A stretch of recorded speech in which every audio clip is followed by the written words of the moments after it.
சிறுத்தொண்டர் நாயனார் அறியப்படாத தியாகக் கதை. இந்த கதை சிறுத்தொண்டர் நாயனார் பற்றி. அவர் ஒரு பெரும் வீரர். ஆனால் வீரத்தைக் காட்டிலும் சிவன் மீது கொண்ட அடங்காத பக்தி அவரை உயர்த்தியது. சிவனின் வித்தியாசமான சோதனை. ஒரு நாள் சிவன் ஒரு பிச்சைக்காரராக, அதாவது பிக்ஷாடமமூர்த்தி, சிறுத்தொண்டரின் இல்லத்திற்கு வந்தார். அவர் கேட்டது சாதாரண பிச்சை இல்லை. இன்று எனக்கு இளம் பையனின் சமைத்த இறைச்சி வேண்டும். சிறுத்தொண்டருக்கு ஒரே ஒரு மகன், அவனும் சிறுவன். மனைவியுடன் சிறிதும் ஆலோசனை செய்யாமல் இது சிவன் விருப்பம் என்று முடிவு செய்தார். கண்ணீரோடு இருவரும் தங்கள் ஒரே மகனை சிவனுக்காக தியாகமாக அளிக்க தயாரானார்கள். அந்த உணவை சமைத்து பிச்சைக்காரருக்கு வழங்கினர்.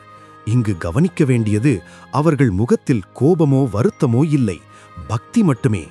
உணவு பரிமாறிய பின் பிச்சைக்காரர் கேட்டார், நீங்கள் உண்டீர்களா? அதற்கு அவர்கள், இல்லை ஐயா, நீங்கள் உண்ட பின்பே.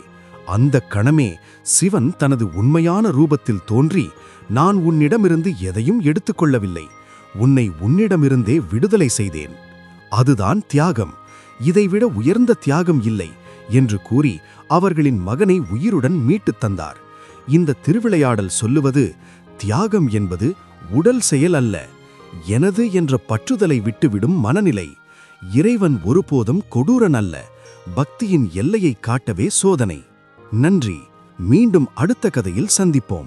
கதை எப்படி இருக்குன்னு கமெண்ட்ஸ் பண்ணுங்க. சப்ஸ்கிரைப் பண்ணுங்க ப்ளீஸ். தென்னாருடைய சிவனே போற்றி.